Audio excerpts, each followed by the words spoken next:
বহু মানুষ এই পৃথিবীতে এমন আছে, সকালবেলা উঠে ওর ধান্দা থাকে কার ক্ষতি করব, কিন্তু নিজের কোনো লাভ হয় না। মাঝখান থেকে একটা লোক বিপদে পড়ে যায়, তাও যেমন তেমন বিপদ না, বিশাল বিপদে পড়ে যায়। সারা জীবন তখন তার এই দুঃখের বোঝা, কষ্টের বোঝা বহন করা লাগে। মাঝখান থেকে যেই লোকটার কারণে বিপদে পড়লো, ওর কিন্তু সেরকম কোনো লাভ হয়নি। লাভ হয়েছে দুনিয়ার হয়তো কিছু। ঘরে ঘুমিয়ে আসি, কিছুই জানি না, চোখ খুলে দেখছি হাসতে, কি গো তুই গাছ কেটেছিস কখন? স্বপ্নে। এটা চলছিল না 11 বছর 15 বছর, এইটা চলছিল। আমি নিজে তো ভিকটিম, আমি দেখেছি, কিচ্ছু জানি না। বাড়ি থেকে নিয়ে গেল, পরের দিন পেপারে দেখছে যে কুষ্টিয়ার মজমপুর থেকে আমরা নিয়ে এসেছি। পুরাটা বানোয়াট, মিথ্যা কথা। এই যে মিথ্যা দিয়ে আরম্ভ হয়েছিল, পুরা 3টা বছর মিথ্যার ওপরেই ছিল। আমার রিমান্ডে থেকে শুরু করে একেবারে বের হওয়া পর্যন্ত একটা কথাও কোনোদিন আমি সত্যি পাইনি। পুরাটা ওরা যা বলেছে করেছে সব মিথ্যা। যে লোকগুলো এই কাজ করি আমার এই জীবন থেকে 3টা বছর কেড়ে নিলেন, যারা এর সাথে জড়িত, কি লাভ হয়েছে আপনার? কিছু টাকা পেয়েছেন হয়তো, এছাড়া তো আমার এই কষ্ট দেওয়া ছাড়া কোনো লাভ আপনার হয়নি। সে টাকাও তো এখন আর ভোগ করতে পারেন না। 10 টাকা উপায় করলে এখন 20 টাকার ক্ষতি হয়ে যাচ্ছে। কি কথা বলেন না কেন?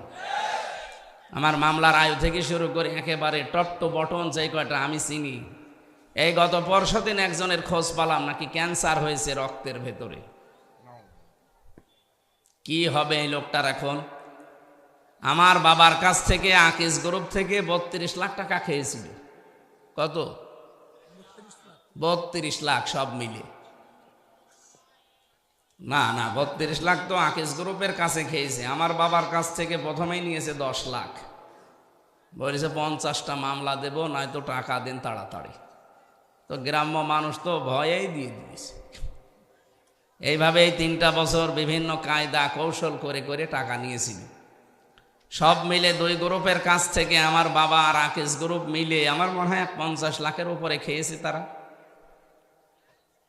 কি করলেন? এখন যদি রক্তের ভেতরে মানুষের 5 প্রকার ক্যান্সার হয়, ওনার তো 1 প্রকার ধরা পড়েছে।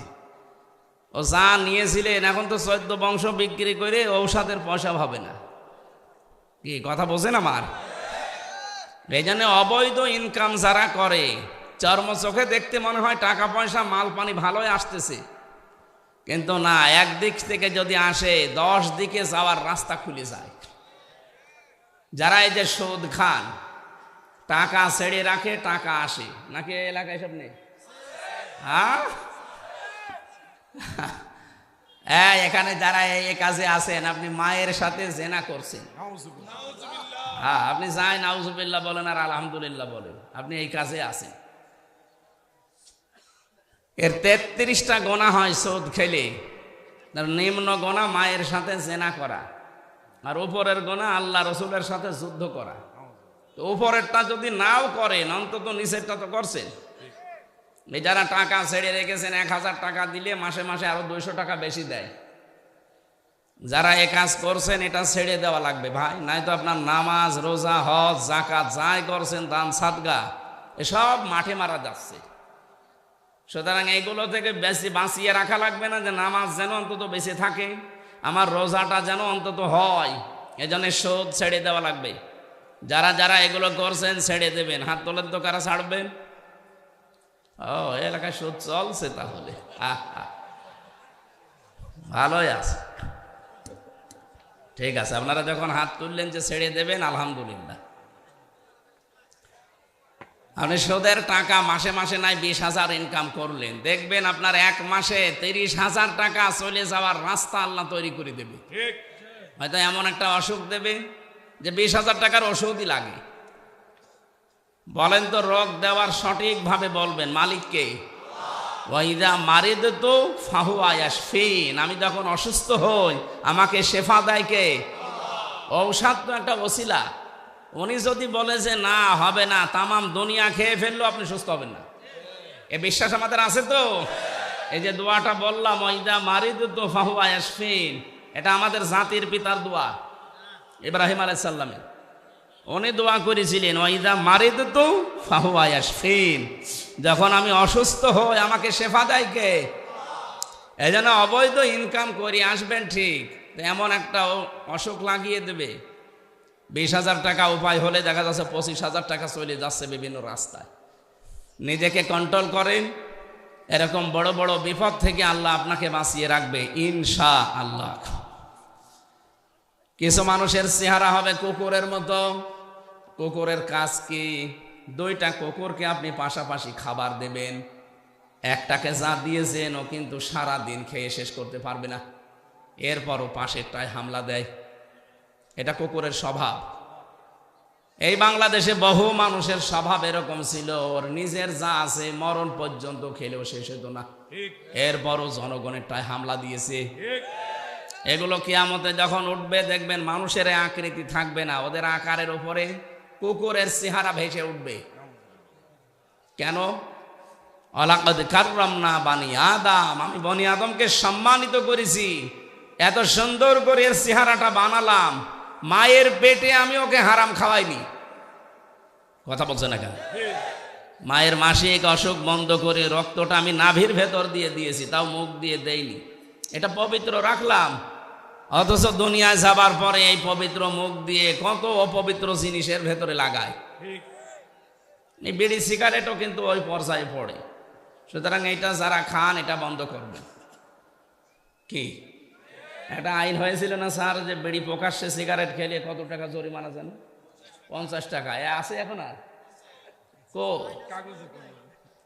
না, আইন করেই তো শেষ। আসলে অনেক পুলিশ ভাইও দেখি খায়, এই জন্যে ভাইরা যারা আইনে আছেন অন্তত আপনারা একটু কড়াকড়ি করবেন।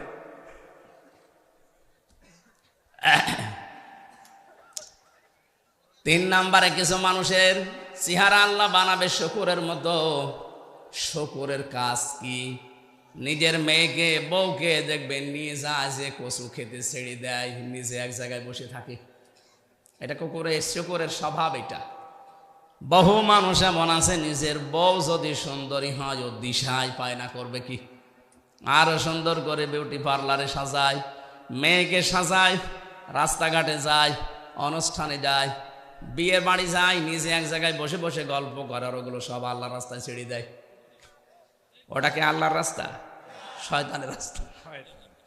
এই পৃথিবীতে শয়তানের যতগুলো কাজ আছে তার 2 নাম্বার, শয়তানের 1 নাম্বার কাজ হচ্ছে সে অহংকারী। সে সব সময় মনে করে আমি সব, আর যা আছে সব ডিলিট। আনা খায়রুম মিনহু খলাকতানি মিন নারিন ওয়া খলাকতাহু মিন তিন। এটা শয়তানের প্রথম স্বভাব। 2 নম্বরে শয়তানের স্বভাব হচ্ছে ও যৌনতা ছড়াতে ভালোবাসে। কি করে উলঙ্গ করা যায়, মানুষকে উলঙ্গ করা যায়, এই চিন্তায় থাকে সব সময়। এরকম শয়তানেরও প্রায় 7টা কাজ আছে দুনিয়াতে, ও এইগুলো করতে পারলে ওরা আনন্দ লাগে। সুতরাং যারা যৌনতা ছড়াতে ভালোবাসেন, আপনি বিশ্বাস করবেন যে আপনি আর মানুষ নেই, আপনাকে শয়তান পুরাপুরি দখল করে ফেলেছে। কথা বোঝেন? আজকের এই যে ভাইস চেয়ারম্যান, উনি সাবেক, উনি যদি এখন বাড়ি যায়, বাড়িতে যাওয়ার পরে সালাম দিয়েছে স্ত্রীকে, ওনার বউ যদি বলে ওই কুকুরের বাচ্চা, ওনার রাগ হবে না?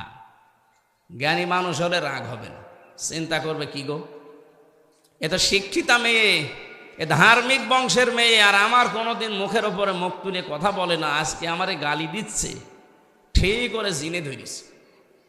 কিসে ধরেছে? নাই তো গালি দেওয়ার কথা না। আপনি যখন দেখবেন যে আপনাকে যৌনতা ছড়িয়ে আপনি ভালো লাগছে, নিজের গোপন অঙ্গগুলো মানুষকে দেখাতে আপনার আনন্দ লাগে, মজা লাগে, আপনি বুঝবেন শয়তান আপনাকে দখল করে ফেলেছে। কথা বুঝতেছে? লাগবে না আর, বসে। কিয়ামতের ওই কঠিন ময়দানে আল্লাহ রাব্বুল আলামিন মানুষকে যখন বিচারের জন্য ডাকবেন, তখন তার এই আকৃতিটা পুরা পাল্টিয়ে ফেলবেন। এত সুন্দর করে সম্মান দিয়ে বানালাম, তোরে এখন কুকুর বানাবো, শূকর বানাবো, সাপ বানিয়ে দেব না, এটা মানায় না। এই জন্য চেহারার ভেতরে এইগুলো আল্লাহ ফুটিয়ে তুলবেন। আজকে এখানেই যদি কেউ কুকুরের আকৃতি পেয়ে যায়, বলেন তো ওসি সাহেব ওরা আমির হামজা হক এখানে আপনি আসতে দেবেন? কি মনে হচ্ছে আপনার? কয়েকটা মানুষ এখানে আমরা মাত্র বসে আছি, নাই 5,000 মানুষ হবে। এর ভেতরে কুকুরের শুকুরের আকৃতি পেরে যদি আপনি এখানে উঠতে না দেন, কিয়ামতে কোটি কোটি মানুষ থাকবে। এর ভেতরে আমার আল্লাহ আপনার চেহারা শুকুরের মতো বানিয়ে দেবে, কুকুরের মতো বানিয়ে দেবে। মানুষ দেখেই বুঝবে যে এই ধরনের অপরাধী ছিল। দ্বিতীয় নম্বরে কোরআনে পেয়েছি সূরা ইয়াসিনের ভেতরে, ওয়ামতাজুল ইয়াউমা আইয়ুহাল মুজরিমুন।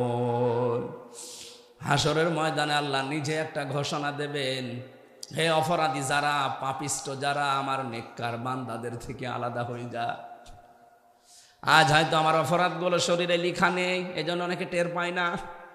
কিয়ামতে কিন্তু এগুলো সব লেখা থাকবে, কে কোন ধরনের অপরাধ করেছে। ময়দানে মাহশারে যদি আল্লাহ বলে, হামজা আজকে আমার নেককার বান্দা বান্দিদের থেকে তুই বের হয়ে যা, কি অবস্থার তৈরি হবে ওইটা সামনে নিয়ে আপনি বলেন। এই জন্য হক কথাগুলো আমার ছড়ানো দরকার। আপনি যদি মেনে নিতে পারেন তো ভালো, আপনার কপাল খুলবে। যদি মেনে নিতে না পারেন, আপনার জন্য আল্লাহ আগুন তৈরি করে রেখেছে। ইন্না আ'তাদনা লিয-যালিমিনা নার। আল্লাহ বলেন আমি নিজে তার জন্য আগুন তৈরি করে রাখলাম। বলেন নাউযুবিল্লাহ। তাহলে আপনাদের দায়িত্ব চুপ থাকা আর শোনা, আর আমার দায়িত্ব পৌঁছিয়ে দেওয়া সঠিকটা। আমি সেই নিয়ত নিয়েই বসেছি। আজকের আলোচনাটা হেদায়েতমূলক আমি করব ইনশাআল্লাহ। আমাদের আজকের বিষয় হচ্ছে সমন্বয়। কি বললাম? বলেন না কেন? কি সমান না? আজকে যে তেলাওয়াত করলাম সূরা সেজদা 18, 19, 20, এতগুলো আয়াত আমি কোনো তাফসীর মাহফিলে পড়ি না, খুব পড়লেও এক আয়াতের অর্ধেক পড়ি। আজকে পুরা 3 আয়াত পড়েছি, সময় পেয়েছি, এই জন্যে থাকবে তো ইনশাল্লাহ। হ্যাঁ, আমরা তাফসীর আকারে কথা বলবো। সমন্বয় যেহেতু বলেছি, আমরা সেজদা সূরা সেজদা থেকে পড়েছি। এত বড় একটা সুন্দর সূরা, সূরা সেজদা, 30টা আয়াত আছে, 3টা রুকু আছে। কোরআন শরীফের ভেতরে 30 আয়াত বিশিষ্ট সূরা আমি পেয়েছি 2টা, সূরা মুলুক আর সূরা সেজদা। বিশ্বনবী সারাটা জীবনে এই 2টা সূরা পড়িয়ে তারপরে ঘুমাতেন। বলেন সুবহানাল্লাহ। এত দামি সেজদা, নাম শুনলেই বোঝা যাচ্ছে এর ভেতরে এমন একটা কিছু আছে যেটার উপরে আমার আল্লাহ খুশি হয়। সেজদা এত দামি জিনিস, কোন মানুষ যদি সেজদা না দেয়, আমার আল্লাহ পাক এই পৃথিবীতে সবচাইতে বেশি রেগে থাকে তার উপরে। চাঁদপুরবাসী আমরা অনেক মানুষ এখানে আছি, সুস্থ সবল থাকার পরও আমরা নিজেরা আল্লাহকে সেজদা দেই না। তাফসীরের ভেতরে একটা ঘটনা পড়েছি, এই এদিকে তাকান। শয়তান মানুষের রূপ ধরেছে একবার, আল্লাহর এক বান্দার সাথে দোস্তি করেছে, সারাদিন তার সাথে চলাফেরা করে, ওঠা বসা করে, বন্ধুত্ব করে ফেলেছে। হঠাৎ সন্ধ্যার পরে যতদূর গেছে আর আসা সম্ভব হয়নি, এক গাছের নিচে আশ্রয় নিয়েছে। হঠাৎ করে শয়তান ডাক দিয়ে বলে, বন্ধু আমি আজকে আর তোমার সাথে থাকতে পারলাম না, আমি বিদায় নিলাম। কেন? সারাদিন তো কথাবার্তায়, ওঠা বসায়, চলাফেরায় তো ভালোই ব্যবহার ছিল, বন্ধুত্ব হয়েছিল, চলে যাবেন কেন? এবার প্রশ্ন করছে, কি তুমি আমার চিনতে পেরেছো? বলে না, আমি শয়তান। কে? লোকটা বলছে, কি আশ্চর্য, আপনি পরিচয় যখন দিয়ে দিলেন, আপনাকে দেখে তো আমার ভয় লাগার কথা, আর আপনি আমারে ফেলে রেখে চলে যেতে চান কেন? শয়তান জবাব দিয়েছে, বন্ধু আমি শুধু একটা সেজদা লঙ্ঘন করেছি। কয়টা? আল্লাহ বলেছিল আদমকে সেজদা দাও, আমি দেইনি। একটা সেজদা লঙ্ঘন করার কারণে যদি আল্লাহ আমার উপরে গজব নাজিল করে, 2টা জিনিস থেকে আল্লাহ আমাকে চিরবঞ্চিত করে দিয়েছে। এক নম্বরে কোনোদিন আল্লাহ আমাকে ক্ষমা করবে না, দুই নম্বরে কোনোদিন তিনি আমাকে জান্নাতে দেবে না। এই মোবাইল বন্ধ করে রাখেন।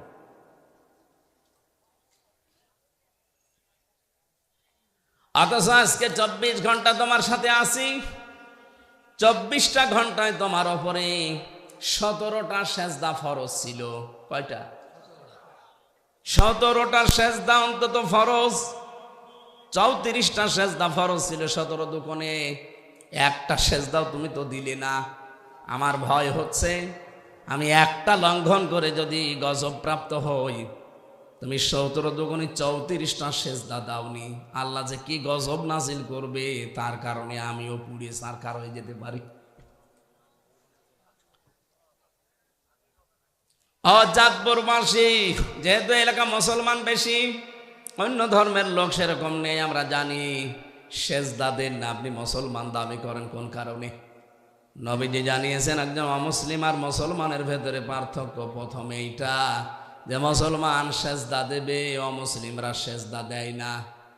সুতরাং আমি নামাজের বিষয় আর বলবো না, আজকে ট্রান্স দিলাম। এই আপনি মুসলমান দাবি করতে হলে মাস্ট বি আপনাকে সেজদা দেওয়া লাগবে।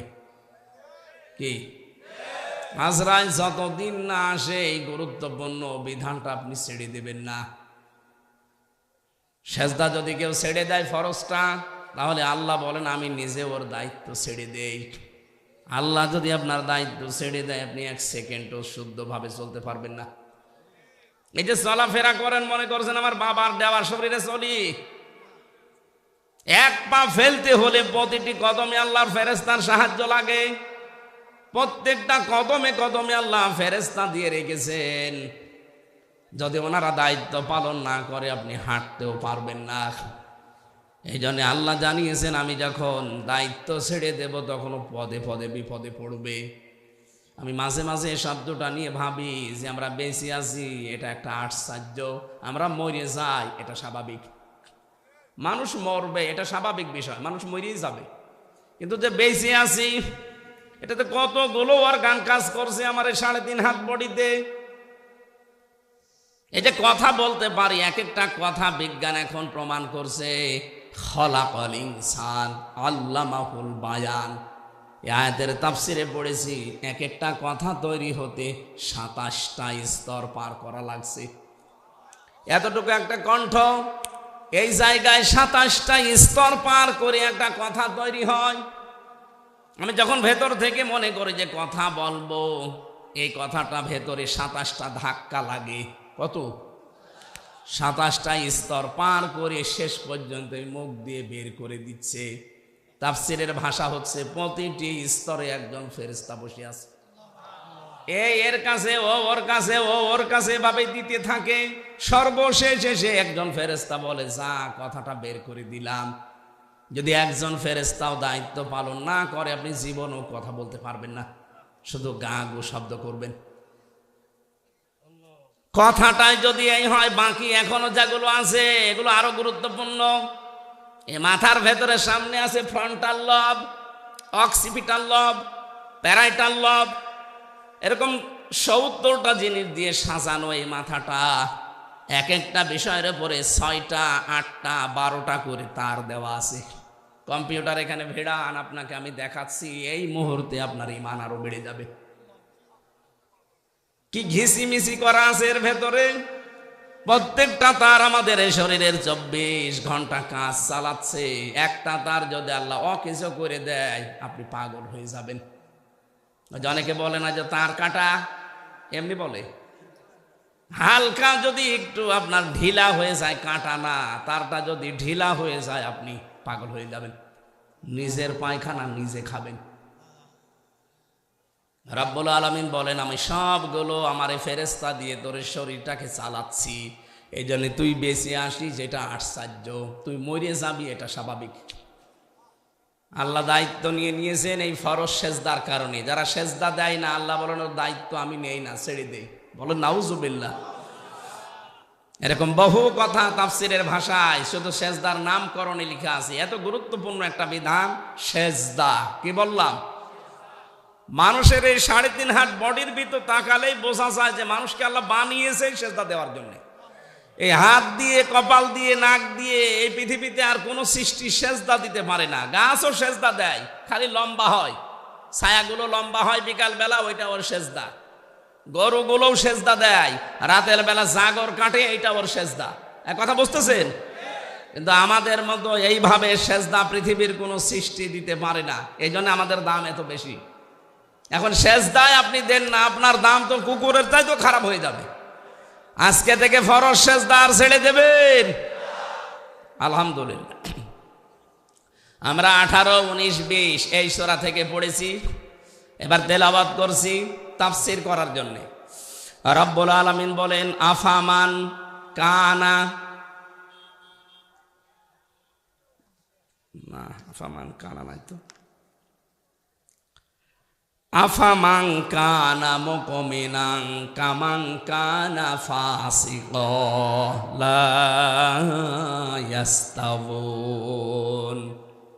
হে নবী, এই পৃথিবীর মানুষগুলো কি মনে করে যারা ঈমান এনেছে আর যারা পাপাচার পাপিষ্ঠ এরা সমান?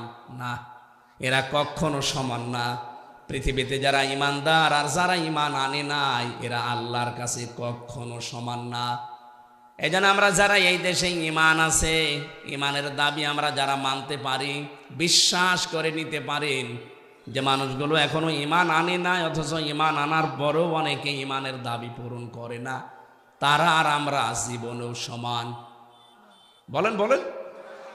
লা ইয়াস্তাওয়ি আসহাবুন নারি ওয়া আসহাবুল জান্নাহ, আসহাবুল জান্নাতি হুমুল ফাইজুন।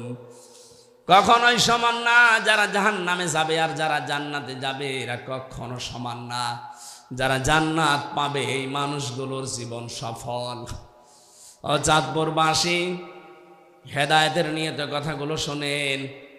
এ পৃথিবীর ময়দানে সফল আমার আল্লাহর দৃষ্টিতে ওই লোকটা, সফলতা পেয়ে গেছে ওই লোকটা ফামান যুহজিহা আনিন নার ওয়া উদখিলাল জান্নাতা ফাকাদ ফাজ।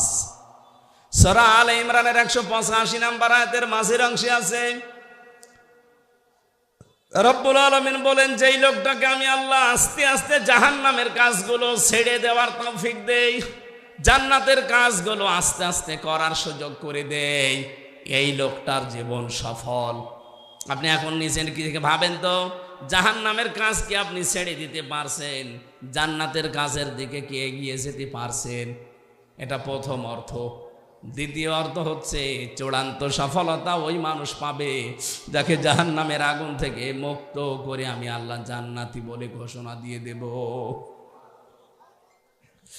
আসল হার জিতের খেলা পৃথিবীর ময়দানে হয় না। ইয়াউমা ইয়াজমাউকুম লিয়াউমিল জামি'i যালিকা ইয়াউমুত তাগাবুন। আসল হার জিত হবে কিয়ামতের ওই কঠিন ময়দানে। ওই দিন কেউ একজন আর একজনের সমান হতে পারবে না। সুতরাং আসল হার জিত যেহেতু সামনে আসতেছে, এইটার জন্য এখন থেকেই প্রস্তুতি নেওয়া আমাদের। যারা ফাসেক ফুজ্জার, যারা গুনাহগার, যারা ইমানদার, যারা মুমিন, আপনি এদের কাজকর্ম, কথাবার্তার, অ্যাক্টিভিটিস, এদের বিশ্বাস কোনোটা এক সমান পাবেন না। পুরাটা দেখবেন এদের সব দুই রাস্তায়। কোনদিন এরা এক রাস্তায় এদেরকে আপনি পাবেন না। যারা ইমানদার এই মানুষগুলো কোনদিন অনর্থক কথা এবং কাজ করে সময় নষ্ট করবে না। ভালো করে বুঝবেন, এদিকে তাকান। ওয়াল্লাযীনা হুম আনিল লাগবি মুরিদুন। সফল কাম মুমিন যারা, তারা কখনো অনর্থক কথা কাজে এরা সময় নষ্ট করে না। অনর্থক কথার কাজ কি? যেই কথা বলতে গেলে চিন্তা করা লাগে যে কথার দ্বারা দুনিয়া আখিরাতে কোনো উপকার আছে, যদি দেখেন না, সঙ্গে সঙ্গে সেখানে থেমে যাওয়া লাগবে। কোনো কাজ করতে গেলে যদি দেখেন এই কাজে আমার দুনিয়া আখিরাতের কোনো উপকার আছে, যদি দেখেন না, আপনি সঙ্গে সঙ্গে নিজেকে থামিয়ে ফেলবেন। এই মুরিদুন লাগবন, এই শব্দগুলোর ব্যাখ্যা আমি বিভিন্ন তাফসিরের সাথে মিলিয়ে দেখেছি। পৃথিবীতে সবচাইতে বড় অনর্থক কাজ হচ্ছে আল্লাহর জমিনে মানুষের তৈরি করা আইন কায়েম করার চেষ্টা করা। এটা এই দেশের মানুষকে আমরা বোঝাতে পারছি না। কোরআনের পাখি 50টা বছর চেষ্টা করেছিল এটা বোঝানোর, যে আপনারা লাগবন থেকে বিরত থাকেন, অনর্থক কাজ থেকে, অনর্থক কর্ম থেকে নিজেকে বিরত রাখেন, নয়তো সফল হতে পারবেন না। এটা 50টা বছর তিনি একটা কথা বুঝিয়েছেন। চামড়া আমাদের এত মোটা, গন্ডারের মতো, কাতুকুতু দিলে নাকি 3 দিন পরে টের পায় গন্ডার। এক লোক শ্বশুর বাড়ি যাচ্ছিল, রাস্তার পাশে দেখছে একটা গন্ডার বাঁধা। গন্ডার কি কাতুকুতু দিয়েছে। কাতুকুতু বোঝেন না? দেখে না গন্ডার হাসে না। 3 দিন পরে শ্বশুর বাড়ি থেকে আসার সময় দেখছে গন্ডার হাসতেছে। ডাক দিয়ে বলে, বন্ধু 3 দিন আগে তোমারে কাতুকুতু দিলাম, তখন তো হাসলে না, এখন হাসতেছ। গন্ডার বলে, বন্ধু এই 3 দিন পরে চামড়া ভেদ করে আমার কাতুকুতু লেগেছে। গন্ডারের কাতুকুতু লাগে কয়দিনের ভেতরে, আর আমাদের না না, অনেকে বছর সঙ্গে সঙ্গে। কিসের সঙ্গে সঙ্গে?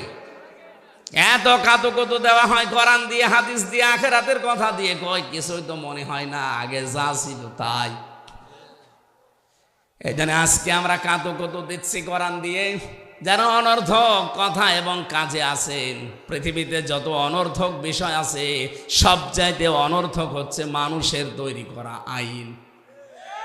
এক কথা বলেন, আল্লাহর এই জমিনে আল্লাহর পাঠানো আইন বাদ দিয়ে যারা মানুষের তৈরি করা আইন বিজয় করতে চান, আপনি কিন্তু অনর্থক কাজে আছেন। এরপরও যদি কেউ না বোঝার ভান করে থাকেন, এদিকে আসেন, কানের নিচে 2টা দিলে তখন টের পাবেন। কোরআন শরীফ দিয়ে, বুখারী শরীফ দিয়ে তো হচ্ছে না, আপনার বুখারী শরীফ দেওয়া লাগবে। আপনার বিবেক কি মরে গেছে না কুকুরে প্রসাব করেছে? কোন কারণে আপনি মানুষ হয়ে মানুষের তৈরি করা আইন কায়েম করার চেষ্টা করবেন? আজ পর্যন্ত কোন কুকুরকে দেখেছেন একটা কুকুর হয়ে আর একটা কুকুরের আইন মানে? কথা বলে না কেন? এত বড় সৃষ্টি আমরা, সর্বশ্রেষ্ঠ সৃষ্টি, এরপরও কোন কারণে মানুষের তৈরি করা আইন এখানে কায়েম করা লাগবে? আজকে থেকে তওবা করেন। আমি জানি আপনার হেদায়েত কপালে থাকলে আজকেই হয়ে যাবে, আর হেদায়েত যদি আপনার না থাকে, ওই গিরিশচন্দ্র সেনের মতো পুরা কোরআন শরীফ আপনাকে গলিয়ে খাওয়ালেও আপনি পথ পাবেন না। গিরিশচন্দ্র সেন আমাদের চাইতে কোরআন কম পড়েনি, কম বোঝেনি, কম লেখেনি, আমাদের চাইতে বেশি লিখেছে। কারণ তাফসির লিখেছে, অর্থ তো লিখেছে, ও তাফসিরও লিখেছে। আমি বিশ্ববিদ্যালয়ে পিএইচডি যখন জমা দিয়েছিলাম তখন দেখেছিলাম ও কিন্তু গিরিশচন্দ্র সেন শুধু কোরআনের বাংলা অর্থ করেনি, ও তাফসিরও করেছে। এখানে যারা আলেম বসে আছে জিজ্ঞাসা করেন তো, প্রতিটি শব্দের কোরআনে কারিমে যত শব্দ আছে প্রতিটি শব্দের অর্থ বলতে পারবে এরকম আলেম এখানে আছে? না, নেই। কেউ বুকে হাত দিয়ে বলার সাহস নেই, আমিও না, কারণ আমি পড়িয়েছি কিন্তু আমার মনে নেই, আমার এখন দেখা লাগবে। অথচ একটা হিন্দু মানুষ ওরা কোরআন শরীফের তাও একটা শব্দের একা একটা অর্থ না, একাধিক অর্থ ওর জানা ছিল, না তো তাফসির করলো কি করে? এক একটা শব্দের একাধিক অর্থ আপনার জানতে হবে, এবং শব্দের ভাঙা কি করে শব্দ ভাঙা লাগে, পরিবর্তন করা লাগে, এইটা আপনাকে আগে জানা লাগবে।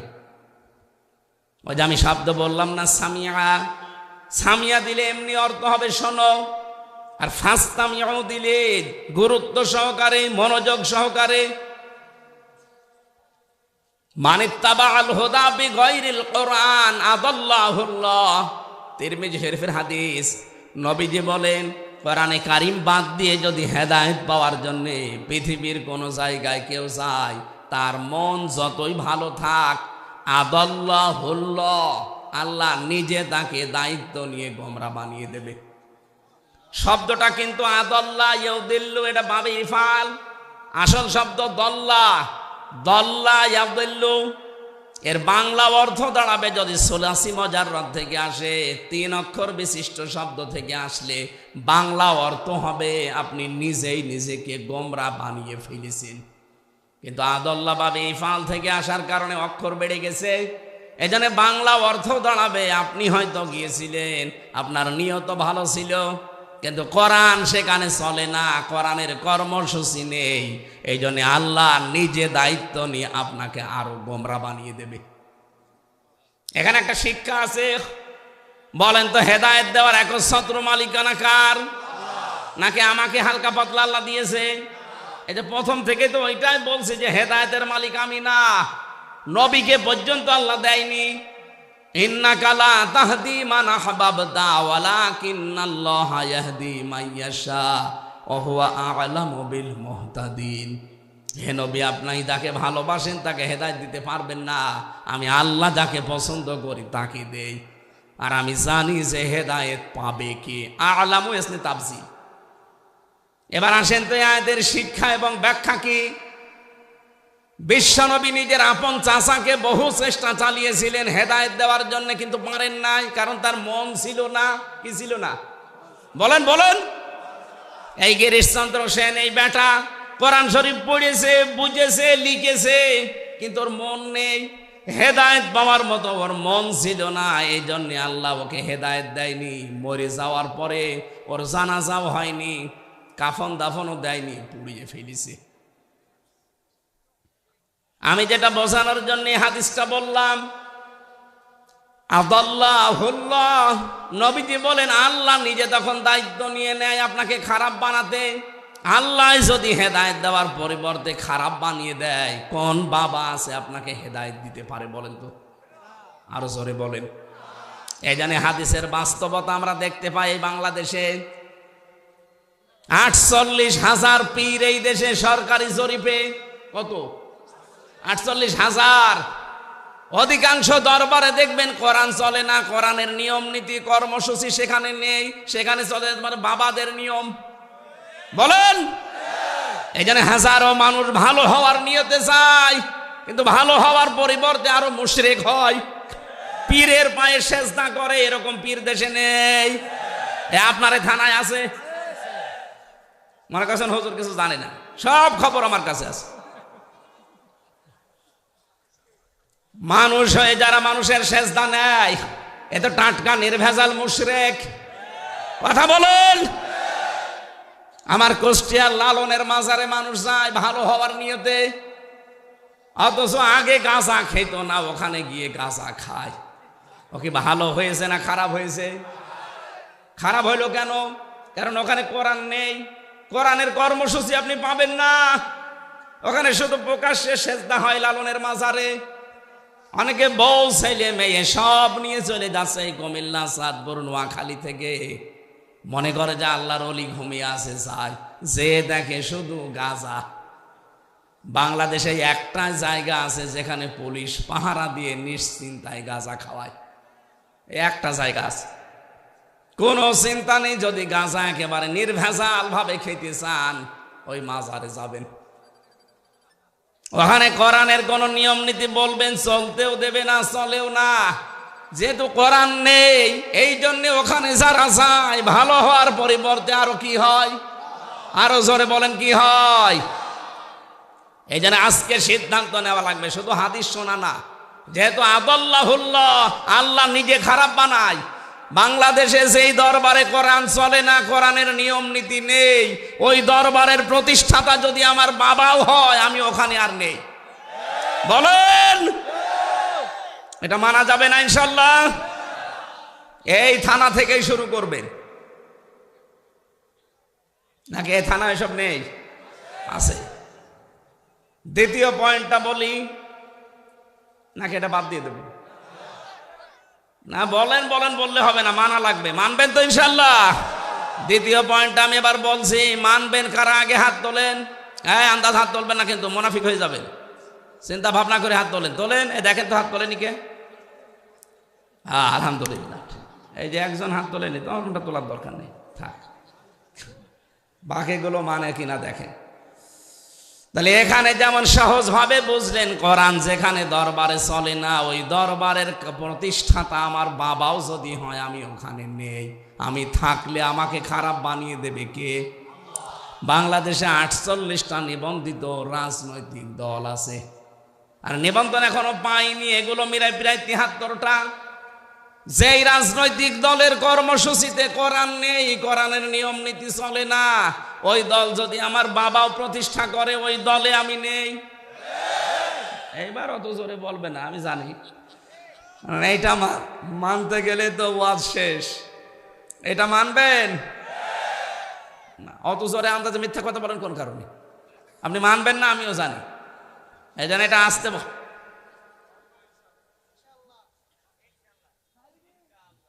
অন্তত এই সামিয়ানার নিচে যারা আছেন তারা তো বলেন যে কোরআন যেই দলে নেই, ওই দল যদি আমার বাবাও তৈরি করে থাকে, ওই দলে আমি আজকে থেকে আর নেই।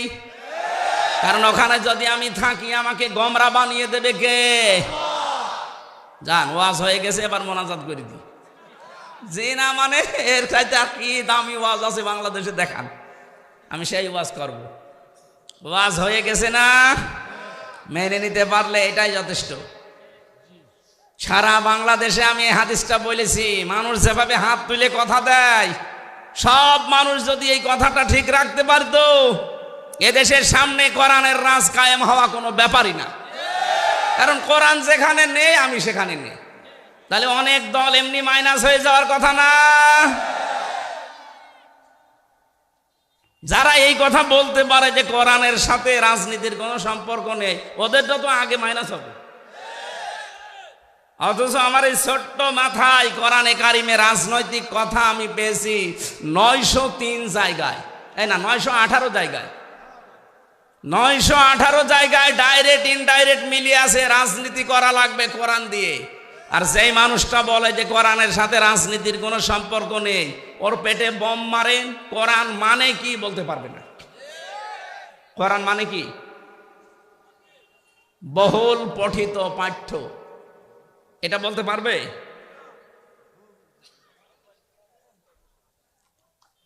আমার ভাইরা, আমি যে আয়াত পড়েছিলাম লাঘবন শব্দের ব্যাখ্যা দেওয়ার জন্য, এই পৃথিবীতে যে মানুষগুলো মানুষের তৈরি করা আইন কানুন কায়েমের জন্য চেষ্টা চালান, আপনি কিন্তু অনর্থক কাজে আছেন। সময়টা নষ্ট করেন না। কিয়ামতের দিন যদি জান্নাত পেয়েও যান, কোনো জিনিসের জন্য আপনার আফসোস হবে না, শুধু একটা জিনিসের জন্য আপনার আফসোস হবে, যে সময়টা আপনি অনর্থক ব্যয় করেছেন। এক কথা বলছেন না কেন? জান্নাতীর মানুষদের কোনো আফসোস মনের ভেতরে আসবে না, শুধু একটাই আফসোস আসবে, যে অনর্থক যে সময়গুলো আমি ব্যয় করে ফেলেছি, অনর্থক কাজে আমার সময়টা ব্যয় হয়ে গেছে। আজ বাংলার কত মানুষ না বুঝে হোক বুঝে হোক নিজেদের জীবনের সময়গুলো সব অনর্থক কাজে ব্যয় করছে।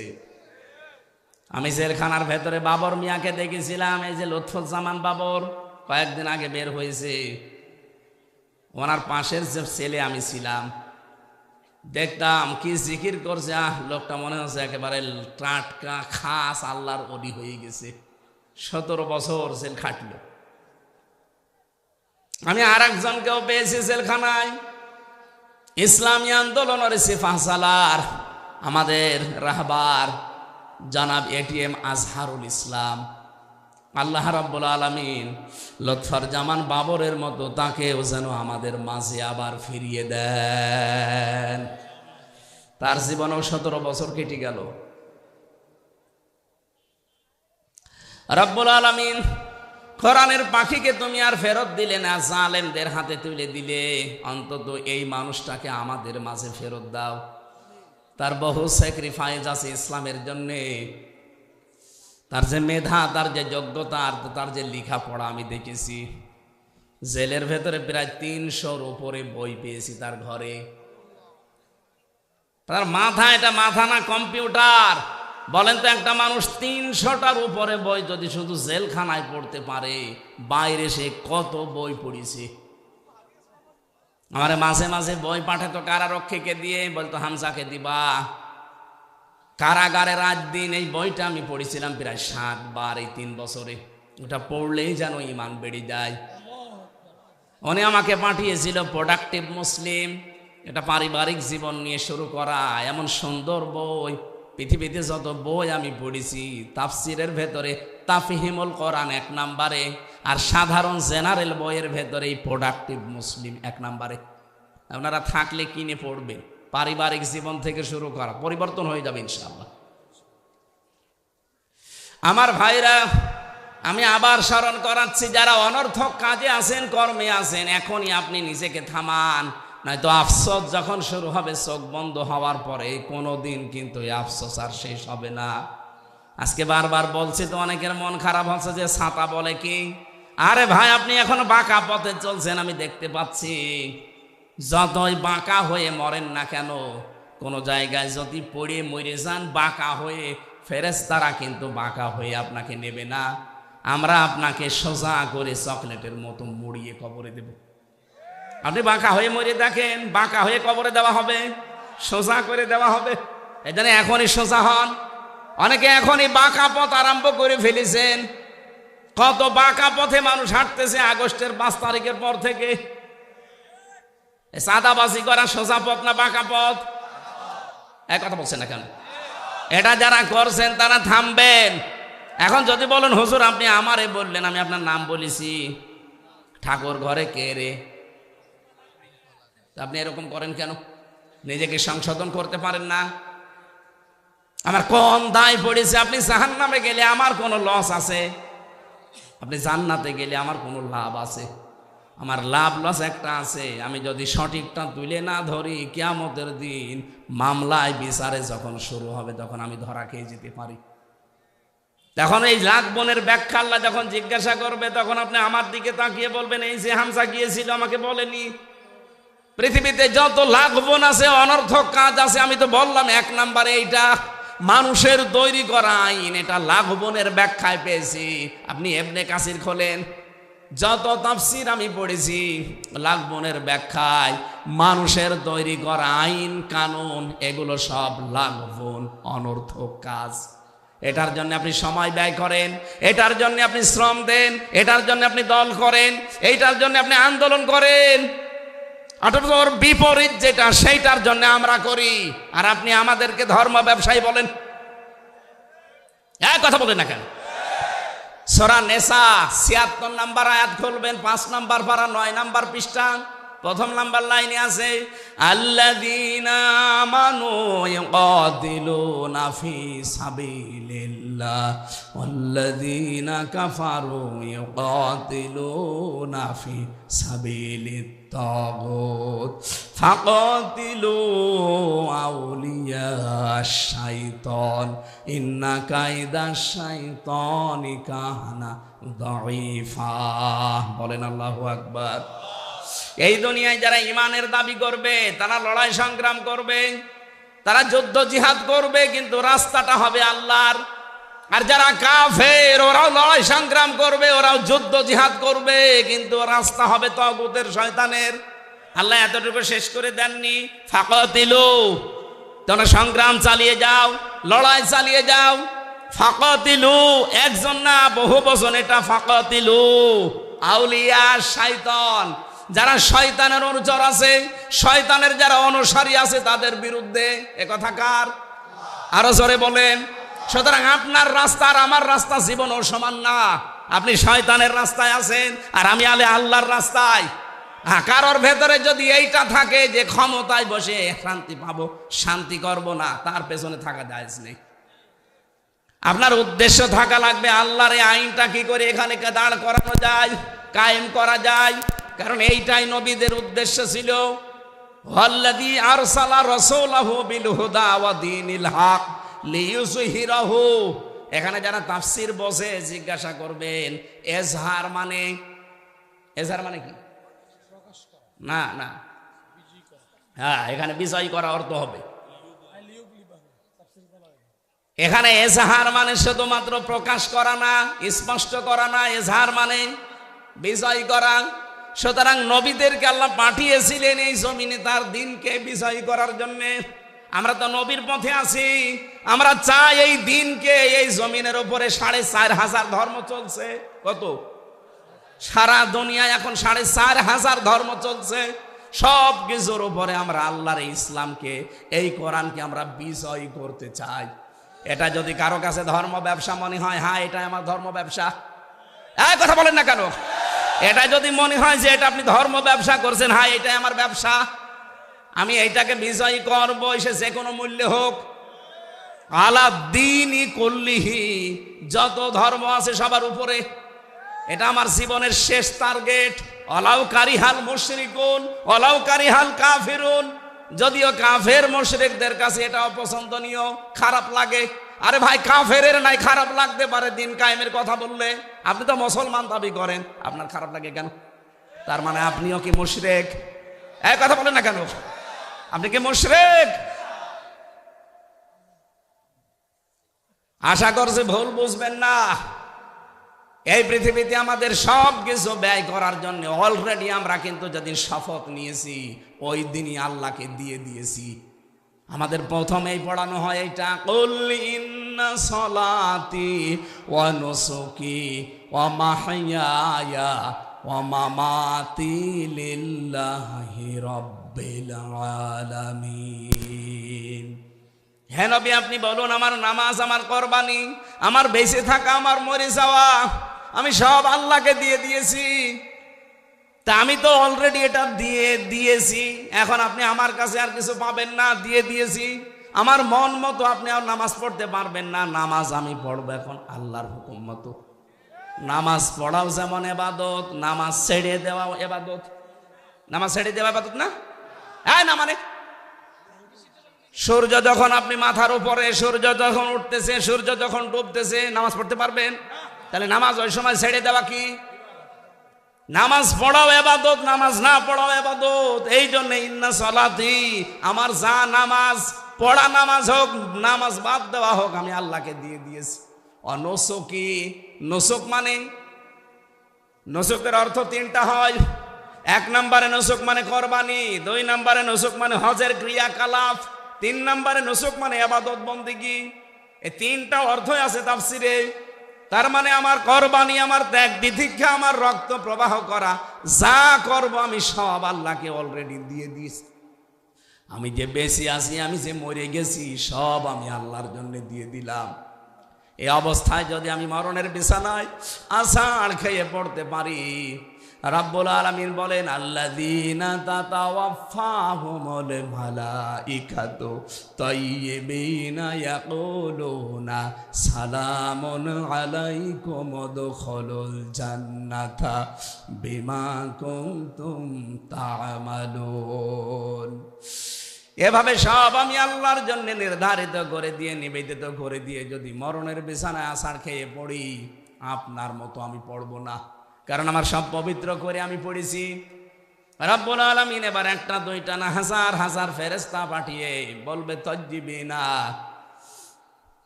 পবিত্রকরণ হয়েছে তোমার জীবনের। এখানে পবিত্রকরণ শব্দের ব্যাখ্যায় আমি পড়েছি শুধুমাত্র এই পোশাক আশাক আর শরীর পবিত্র না, চিন্তার পবিত্রতা, আমলের পবিত্রতা, বিশ্বাসের পবিত্রতা, খাবারের পবিত্রতা, কর্মজীবনের পবিত্রতা, সব আমি পবিত্র করে এরপরে আষাঢ় খেয়ে পড়লাম। ফেরেশতারা এসেই বলবে, সালাম, শান্তি আল্লাহর বান্দা তোমার উপরে, উদখুলুল জান্নাহ, ওই যে প্রবেশ করো জান্নাতে, বিমা কুনতুম তা'মালুন, যে কাজগুলো দুনিয়ায় করতে, এর প্রতিদান স্বরূপ আল্লাহ তোমারে ওই জান্নাত দিয়ে দিয়েছে। জান্নাতি মানুষ আর জাহান্নামী মানুষের বিপরীতটা আছে জাহান্নামী মানুষের ক্ষেত্রে। আল্লাযীনা তাতাওয়াফাহুমুল মালাইকাতু যালিমি আনফুসিহিম ফালকাবুস সালামা মা কুন্না না'মালু মিন সু বালা ইন্নাল্লাহা আলিমুম বিমা কুনতুম তা'মালুন। যারা জাহান্নামী মানুষ এরাও পড়বে, যারা জালেম বিছানায় পড়ে যাবে, যেমন মরণের বিছানায় আছাড় খেয়ে পড়বে, ফেরেশতারা বলবে, কি ব্যাপার, কি খবর, এখন তোমার এই মন্দ কাজগুলোর মজা এখন সামনে তুমি পাবে। ও চাঁদপুরবাসী, সামনে এই 2টা রাস্তায় খোলা আছে, কার জন্য কোনটা আছে নিজে আপনি টের পাচ্ছেন। ফাদখুলু, ফেরেশতারা বলবে ওই প্রবেশ কর। আবওয়াবা জাহান্নাম, জাহান্নামের একটা দরজা তোর জন্য খোলা না, বাবের বহু বচন আবওয়াব, সব দরজা আল্লাহ খুলে দিয়েছে, প্রবেশ কর।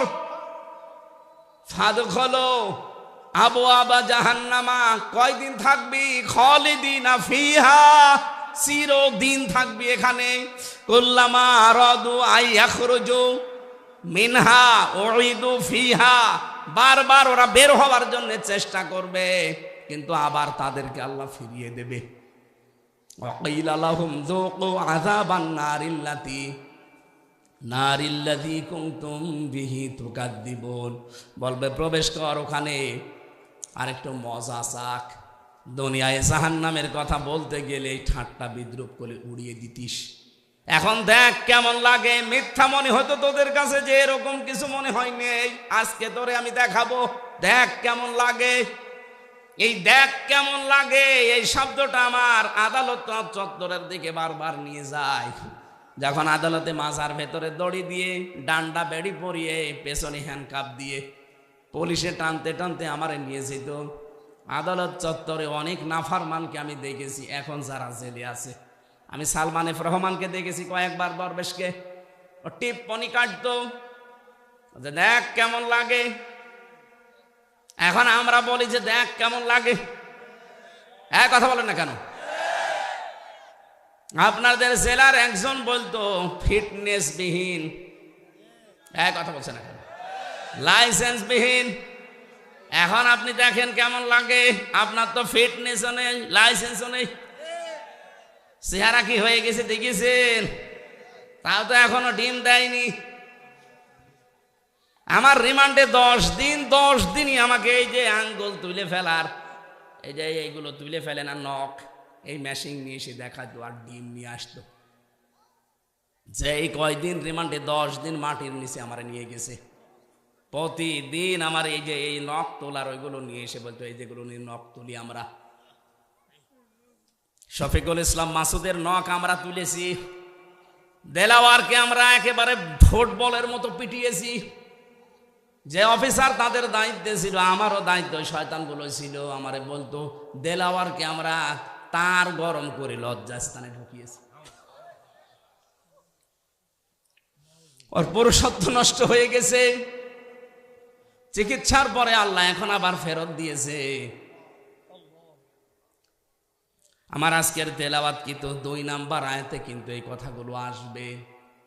আল্লাহ রাব্বুল আলামিন বলেন আম্মাল্লাযীনা আমানু ওয়া আমিলুস সলিহাত, যে মানুষগুলো ঈমান আনে আর ঈমানের দাবি অনুযায়ী যারা আমলে সালেহ করে, ভালো ভালো কাজের আঞ্জাম দেয়, ফালাহুম জান্নাতুল মাওয়া, এদের জন্য আমি আল্লাহ জান্নাতুল মাওয়া রেখে দিলাম।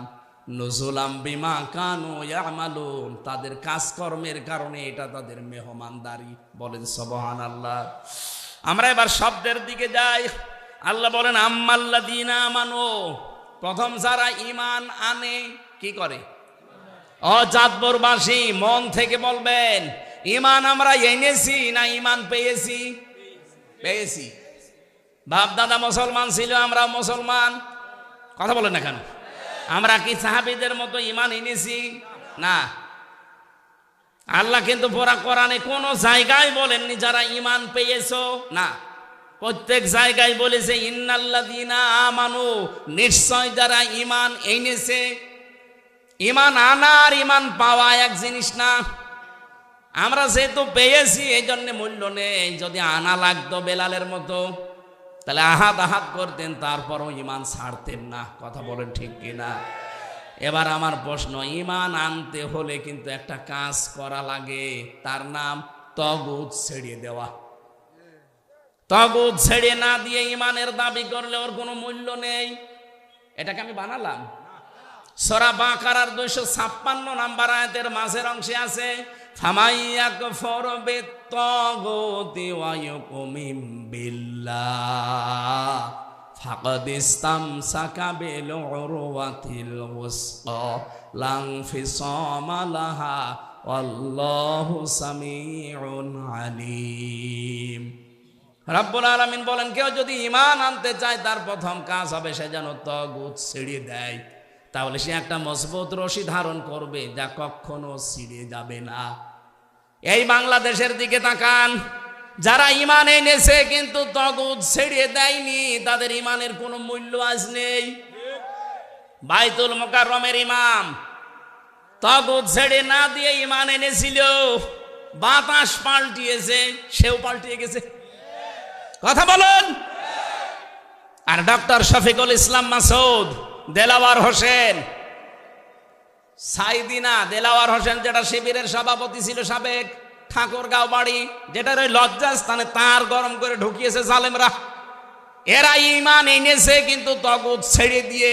এজন্য 57 দিন রিমান্ডে ছিল, 57 দিন। তারপরেও তাদেরকে জালেমরা এক চুল টলাতে পারে নাই। আপনি এরপরও প্রমাণ চান? যারা ঈমান আনে তাগুত ছেড়ে দিয়ে তামাম দুনিয়া একদিকে গেলেও আপনি তাকে টলাতে পারবেন না। আপনি দেখেন না দেলাওয়ার হোসেন সাইদি, 13 বছর জেল খেটেছে লোকটা, এক চুলও টলেনি। আমি তো ছিলাম শেষের দিকে, তাকে পেয়েছি আমি একদিন 10 মিনিট মাত্র।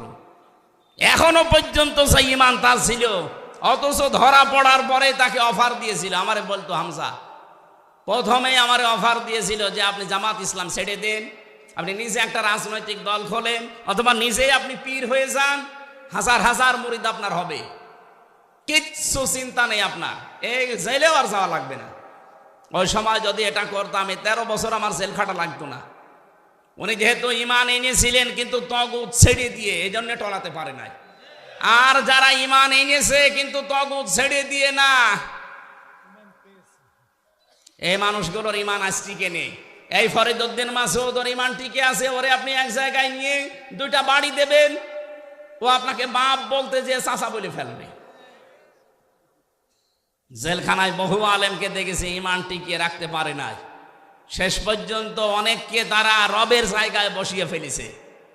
আজকে আমি দুপুরবেলা ছিলাম কুমিল্লা সদর দক্ষিণ না কোথায় যেন, মুফতি জসিমউদ্দিন রহমানী হাফিজাহুল্লাহ, উনি আমার আগে কথা বলছিলেন।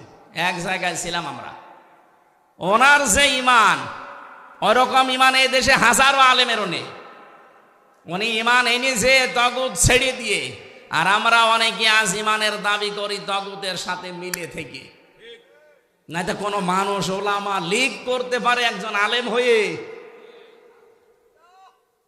আমাকে যেই দিন ধরে ওই দিন রিমান্ডে এই শেখ ইমরান, এই শয়তান এসপি, এই শয়তান আমারে প্রথম দিন রিমান্ডেই বলেছিল যে আপনাকে যা বলতে বলছি এইগুলো শুধু বলবেন জামাত ইসলামের বিরুদ্ধে, আকিজ গ্রুপের বিরুদ্ধে, আর আপনি দেশের বিরুদ্ধে এই এই কাজ করেন। এগুলো আমরা পয়েন্ট আকারে লিখেছি, 13টা পয়েন্ট লিখেছি।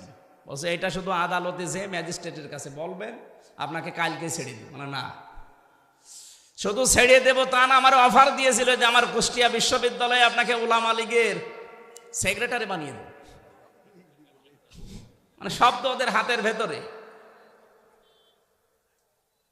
ওই সময় যদি মেনে নিতাম, মালও কামাতে পারতাম। আগে কি সুন্দর মাল কামাইতাম, ওইটাও কামাতে পারতাম। 3 বছর আমার এই ফাঁসির কন্ডেম সেলের ভেতরও থাকা লাগতো না, কিন্তু আমার ঈমানটা চলে যেত। কথা বলছে না কেন? তোরা একেবারে টাটকা বেঈমান হয়ে যেতাম না, এখন আমার এই আপার সাথে পালানো লাগতো। কথা বলছে না কেন?